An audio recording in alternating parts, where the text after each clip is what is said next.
Sveiki gyvi, medžiotojai, Alvyds Masals iš Mišk. Reiškia situacija, žiūrėkit, kiek matot, ir toks kelms, va čia toks nuverti, žinai, ir mes senų įpylėm čia tų, reiškia, Marcinaus mokį ir matot, kaip išgriauž, tiesiog išgriaužė, nu išėd kaip kempinį.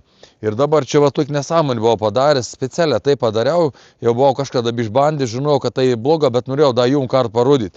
Reiškia, ką aš padariau, paėmiau to pat, reiškia, Marcinaus moką, supyliau su kukurūzas, va, įpyliau to Marcinaus moką, reiškia, nu, miltų konsistencijos, kur ir sumaišėm ir pakabinau.